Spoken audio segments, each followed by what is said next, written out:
Chers amis, bonjour et bienvenue dans cette nouvelle vidéo de la chaîne Alzheimer jour après jour pour aborder avec vous aujourd'hui le problème de la chute chez la personne âgée et en particulier chez le patient atteint de maladie d'Alzheimer. Alors pourquoi aborder avec vous ce problème de la chute? Eh bien parce que c'est quelque chose de très fréquent. On considère que chez toute personne âgée, après 65 ans, une personne sur 3 va faire au moins une chute dans l'année qui vient. Et après 80 ans, c'est une personne sur 2 qui va chuter dans l'année à venir. Donc c'est quelque chose de fréquent et qui peut quelquefois avoir de grosses conséquences. Alors pourquoi est-ce que quand on est âgé, on a plus tendance à chuter? Eh bien il y a deux grands facteurs en fait qui expliquent les chutes chez la personne âgée. Le premier élément, c'est tout simplement la baisse des capacités physiques avec l'avancée en âge. En effet, quand on est plus vieux, on a une masse musculaire qui souvent est moins importante, en particulier si on ne l'entretient pas. Il y a quelquefois des phénomènes de raideur articulaire. On peut avoir aussi une mauvaise vision, une baisse de la vision. Ce qui est aussi très fréquent, ce sont des troubles de l'équilibre. Et enfin, malheureusement, très fréquemment aussi, l'usage de médicaments qui ont tendance à endormir un petit peu les gens ou à diminuer les réflexes. Ça, c'est la première cause, le premier élément qui explique les chutes plus fréquentes, la baisse des capacités physiques. Le deuxième élément, eh bien, c'est les facteurs, ce qu'on appelle les facteurs environnementaux, c'est-à-dire que ceux qui vous environnent, aussi bien les lieux que les objets qui vous environnent. Quand vous êtes en bonne santé et jeune, ils sont parfaitement inoffensifs, et quand on vieillit, ces mêmes objets, ces mêmes lieux, peuvent devenir agressifs. Alors, quelques exemples. Bien sûr, en premier lieu, on pense aux escaliers. Un escalier trop raide qu'on va avoir du mal à monter et qui va être plus dangereux aussi à la descente. Un escalier glissant, je pense en particulier aux escaliers en bois qu'on rencontre parfois dans les vieilles maisons, qui sont extrêmement glissants pour un peu que la maîtresse de maison les ait cirés. Pensez aussi à l'absence de points d'appui et de rampes dans ces mêmes escaliers, qui facilitent là aussi la chute, on n'a pas de quoi se rattraper si on dérape. Enfin, un mauvais éclairage dans un escalier, on a souvent tendance à faire des économies dans ces lieux-là et c'est pas vraiment ce qui est conseillé. Deuxième élément de l'environnement qui peut faire chuter, le sol. Un sol irrégulier. Alors il faut penser que quand on est jeune, une allée de jardin avec des gravillons ou une entrée de maison avec des gravillons, c'est pas très gênant. Eh bien quand on vieillit et qu'on lève un peu moins les pieds peut-être, ça peut suffire à déstabiliser la marche et à faire chuter. Pensez aussi au sol glissant, le carrelage de la cuisine quand on vient de le nettoyer. Autre lieu extrêmement dangereux et dans lequel on chute très souvent, eh bien ce sont les cuisines, devant l'évier en particulier, et puis la salle d'eau bien sûr. Ce sont vraiment les deux lieux les plus dangereux. Il y a aussi des obstacles parfois sur le passage. Alors le premier obstacle auquel il faut penser, et très souvent c'est ce qui se passe quand on chute, eh bien ce sont les rallonges électriques. On va brancher la rallonge électrique pour passer l'aspirateur peut-être, ou pour écouter quelque chose sur un appareil qu'on n'a pas l'habitude de brancher. On va oublier la rallonge et on va se prendre les pieds dedans. C'est extrêmement fréquent, ça paraît idiot, mais c'est très fréquent.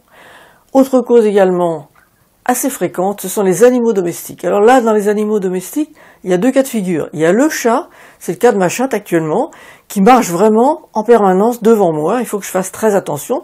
Alors, plusieurs fois, je lui ai marché dessus.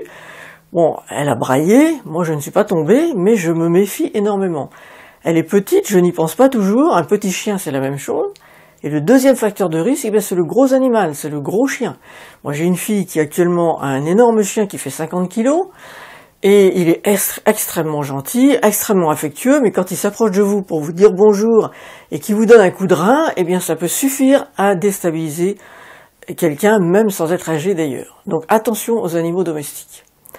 Attention aussi bien sûr aux tapis dans les maisons. Un tapis qui est mal fixé au sol, dont le coin se relève un peu, ça peut suffire à tomber. Alors on vend des petits adhésifs double face qu'on peut coller à l'arrière du tapis et qui permettent au tapis de ne pas se relever. Et puis là aussi, eh bien, pensez aussi à l'éclairage dans toute la maison. Certes, actuellement, on nous demande de faire des économies en ce qui concerne l'électricité, mais je crois que quand on est vieux, il ne faut vraiment pas faire d'économies concernant l'éclairage de sa maison. Autre chose aussi importante et qu'on voit parfois, ce sont les vêtements trop longs. Alors quand je dis vêtements trop longs, eh bien ça peut être une robe, mais c'est le plus souvent un pantalon trop long. Peut-être parce qu'on n'a pas fait le repli qu'il aurait fallu, peut-être parce qu'on n'a pas mis de ceinture, et que le pantalon tombe un peu, et se prendre les pieds dans le bas de son pantalon, ça paraît idiot là aussi, mais c'est quelque chose qui arrive de temps en temps. Alors comme la plupart des chutes, on dit souvent « qu'est-ce que c'est bête ? Pourquoi j'ai pas redressé mon pantalon ? Pourquoi j'ai pas mis une ceinture ? Ou pourquoi est-ce que j'ai pas mis à mon mari une paire de bretelles ?» Eh bien voilà, alors songez-y, aux vêtements trop longs, ça peut aussi faire tomber. Les chaussures. Le problème des chaussures est un problème difficile à gérer chez la personne âgée. On peut avoir des chaussures qui sont trop lâches. L'idéal, c'est d'avoir des chaussures fermées avec un lacet ou un velcro qui tiennent bien aux pieds. Mais très souvent, les personnes âgées n'ont pas l'habitude d'avoir ce type de chaussures et sont assez rebelles. Et puis l'autre élément en ce qui concerne les chaussures, ce sont les chaussons. Alors là aussi, il est très difficile, quelquefois, d'obtenir que les personnes âgées, en particulier les patients Alzheimer, qui ont quand même tendance plus souvent que les autres à chuter, aient des chaussons fermés. Personnellement, je n'ai jamais pu faire mettre à ma mère des chaussons fermés toute sa vie jusqu'à ses 95 ans, jusqu'à son décès. Elle a mis des mules, et la seule fois où je lui avais acheté des chaussons fermés, je l'ai retrouvée le lendemain, elle avait découpé les côtés pour en faire des mules. Donc il faut aussi savoir quelquefois se résoudre à ce que la personne ne soit pas peut-être très bien chaussée, mais quand on le peut, vraiment, c'est un élément quand même très important.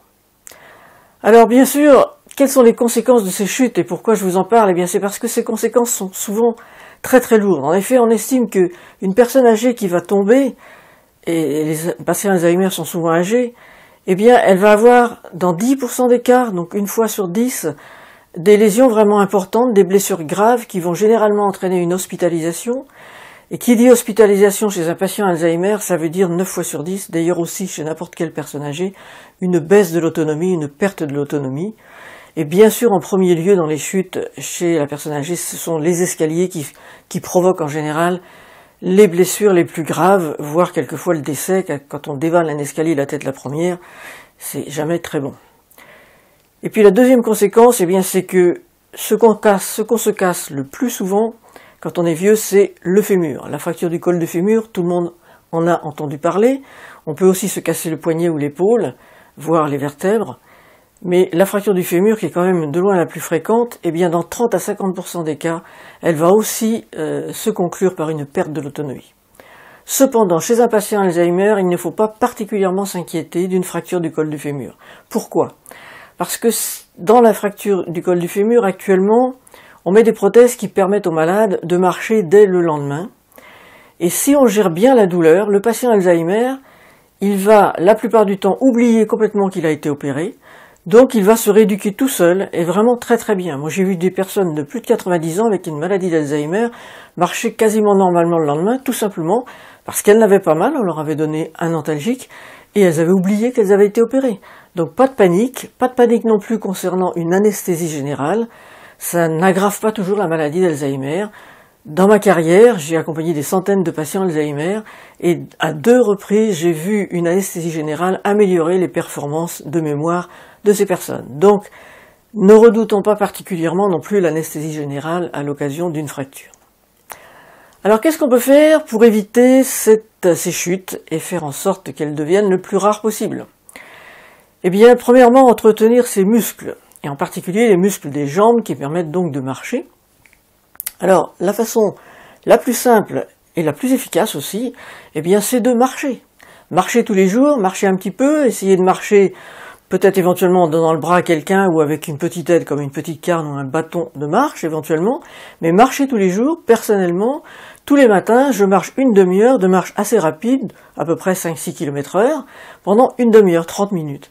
Et ça suffit à entretenir la fonction musculaire et faire en sorte qu'on est beaucoup plus stable. Et puis ne pas hésiter donc à prendre un bâton de marche quand on est dans un sentier par exemple où il peut y avoir des racines d'arbres que vous n'avez pas forcément vues, et ça permet de se rattraper et de ne pas chuter même si on n'en a pas besoin pour s'appuyer. Ça permet en tous les cas de pouvoir se rattraper si on a un caillou mal placé par exemple. Deuxième élément important pour entretenir les muscles, et je sais que certaines personnes, y compris des patients Alzheimer, le font très très longtemps, c'est la danse. Alors n'hésitez pas à aller à des thés dansants, à des bals dansants si vous aimez cela, c'est formidable pour entretenir les muscles. En plus, ça donne de la joie en général, ce sont des milieux très festifs, et donc c'est bon à tout point de vue. Et puis si vous voulez vraiment aller un petit peu plus loin pour travailler vos muscles, eh bien il y a 2 techniques qui sont vraiment très très intéressantes chez la personne âgée, et donc ça peut être utilisé également chez le patient Alzheimer en début de maladie, c'est le Qigong et c'est le Pilate. Ces deux disciplines entretiennent les muscles, entretiennent les amplitudes articulaires, ce qui est très très important aussi quand on vieillit, et entretiennent beaucoup l'équilibre. Dans ces deux disciplines-là, on travaille énormément l'équilibre. Donc voilà pour ce qui est du travail musculaire, le premier volet.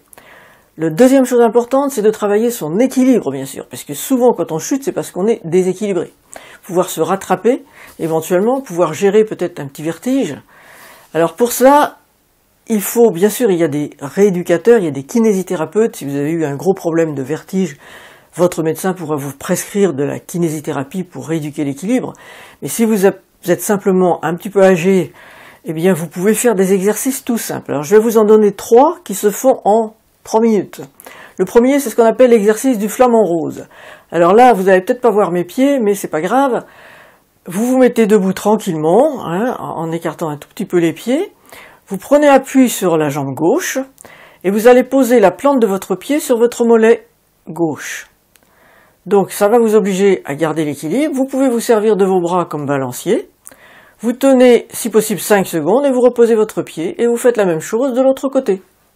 Vous prenez appui sur le pied droit, vous levez tranquillement la jambe gauche, et vous appuyez votre plante de pied gauche sur votre mollet droit, et vous tenez 5 secondes. Et vous recommencez 5 fois de chaque côté, ça ne demande pas beaucoup de temps. Deuxième exercice aussi simple, c'est l'exercice qu'on appelle du funambule.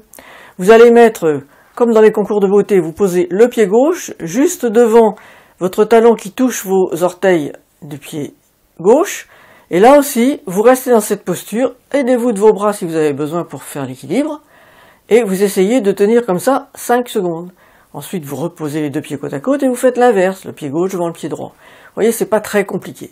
Et puis le troisième petit exercice vraiment très très simple là aussi, vous vous mettez devant un escalier ou devant une toute petite, mettons un gros dictionnaire, mais une marche d'escalier c'est ce qui est le plus facile. Vous vous mettez devant l'escalier, vous prenez appui sur votre pied gauche et vous montez votre pied droit sur la première marche de l'escalier. Vous tenez comme ça 5 secondes. Vous reposez votre pied et la même chose de l'autre côté et on tient 5 secondes. On ne monte pas l'escalier, on reste juste avant la première marche. Là aussi, ça fait travailler l'équilibre. C'est pas très compliqué. Vous faites ça 5 minutes par jour, 5-10 minutes, mettons, si vous faites chaque exercice 5 fois. Et vous allez voir que tout doucement, vous allez travailler votre équilibre. Et le jour où vous allez peut-être rater une marche, ou peut-être buter sur quelque chose, eh bien, ça va peut-être suffire à éviter la chute. C'est pas très difficile. Le plus difficile, c'est de le faire régulièrement. Autre élément de prévention de la chute, qui peut aussi vous être très utile, c'est quand on vieillit, ça c'est valable pour toute personne âgée, indépendamment de la maladie d'Alzheimer, c'est d'essayer de mettre à hauteur, à bonne hauteur, à hauteur de votre vue, en fait, tous les objets dont vous vous servez le plus souvent. Et je pense en particulier à tous les objets ménagers, c'est-à-dire que si vous faites la cuisine, que les poêles ne soient pas au deuxième étage, vous obligeant à monter sur quelque chose pour attraper vos casseroles, ou à vous mettre à 4 pattes pour attraper la poêle. Donc revoyez le plan de votre cuisine pour mettre les objets dont vous vous servez le plus souvent à la bonne hauteur. Ça, c'est pas très compliqué non plus, mais ça peut aussi rendre service. Pensez aussi à adapter le mobilier, en particulier pour les patients qui ont une maladie d'Alzheimer, et qui ont tendance à marcher quelquefois sans regarder trop où ils vont. Ils ont du mal quelquefois à éviter les obstacles, et un angle de table aigu, eh bien ça peut faire très mal quelquefois. Alors privilégiez les tables rondes, ou le mobilier avec des arrondis plutôt qu'avec des arêtes, parce que ça fait moins mal. Et puis pensez aussi, là bien sûr, à fixer les tapis, voire à les enlever si c'est pas possible, si c'est préférable. Il faut mieux se priver d'un tapis que de voir la personne tomber sur le tapis qui adhère mal au sol. Et puis pensez aussi à avoir des chaises stables, des fauteuils stables, que en s'asseyant au bord de la chaise, on risque pas de tomber, par exemple. Là aussi, ça vaut quelquefois la peine d'investir dans un bon fauteuil, dans une bonne chaise bien solide. C'est ce qu'on a regardé dans les EHPAD. En général, ils ont un mobilier qui est assez lourd, ce qui évite de tomber en s'asseyant sur une chaise. Ça, c'est vraiment très très important chez la personne Alzheimer, qui encore une fois a tendance quelquefois à s'asseoir sur un coin de chaise. Et puis éviter bien sûr les tabourets qui n'ont pas d'appui. Alors pensez aussi, pour les patients Alzheimer comme pour toute personne âgée, à mettre dans la maison des barres d'appui. Alors bien sûr dans l'escalier on va mettre des rampes, une rampe de chaque côté, Ma maman avait une maison des années 70 avec le garage au rez-de-chaussée et son appartement au premier étage. Elle avait donc un escalier qui était un escalier de travertin, donc c'était de la pierre. Et je lui avais fait mettre déjà depuis très longtemps, à ses 70 ans à peu près, une rampe de chaque côté. Et jusqu'à 6 mois avant son décès, elle était donc chez elle, et elle montait ses escaliers 20-25 fois par jour. C'était une excellente rééducation d'ailleurs. Et elle n'est jamais tombée parce qu'elle avait cette double rampe. Alors pensez à mettre des rampes, c'est pas ce qui coûte le plus cher, et vraiment ça peut permettre d'éviter la chute aussi bien à la montée qu'à la descente. Pensez aussi à mettre éventuellement des antidérapants. Si vous avez un escalier en bois, on vend des petites, c'est comme des morceaux de tapis adhésifs qu'on peut coller sur le rebord de la marche. Ça a un double avantage. C'est antidérapant et c'est visuel, c'est-à-dire qu'on voit mieux le rebord de la marche parce qu'il est, si vous le prenez d'une couleur différente, assez tranchée, eh bien la personne verra mieux le bord de la marche. Donc pensez aussi à mettre des barres d'appui dans les WC, ça permet de se relever, des barres d'appui dans la douche ou dans la baignoire. Pensez aussi aux antidérapants, bien sûr, dans la douche et dans la baignoire. Ça aussi, ça coûte pas très cher, mais ça peut vraiment éviter de se casser la figure dans la douche, parce que bien sûr, dans une douche, on peut glisser. Pensez éventuellement à mettre un siège dans la douche. Vous pouvez mettre une chaise de jardin, tout bêtement, hein, il n'y a pas forcément besoin d'un matériel médical. Donc le plus possible d'éléments où on puisse se raccrocher si on est en passe de tomber.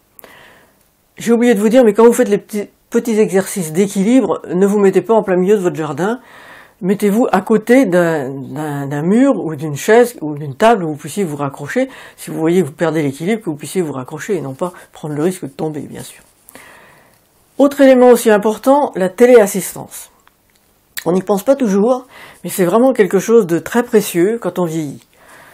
Quand vous vivez seul, si la personne vit seule chez elle, et on a des patients Alzheimer qui vivent encore seuls chez eux, ou des patients comme ma maman qui avait une démence qui n'était pas un Alzheimer, mais simplement le fait du vieillissement, elle avait des oublis très très importants.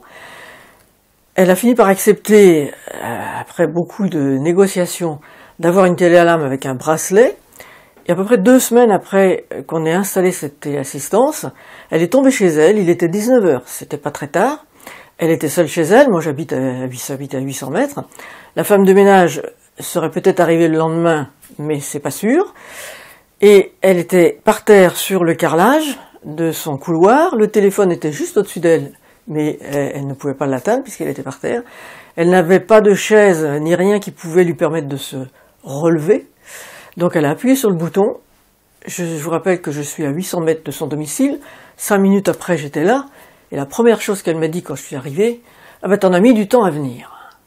Alors ça veut dire quoi? Ça veut dire que quand on est par terre, sur du carrelage, qu'on sait qu'on ne va pas pouvoir se relever, eh bien c'est très angoissant. Les 5 ou 10 minutes entre le moment où elle appuie et où j'arrive lui avaient paru une éternité.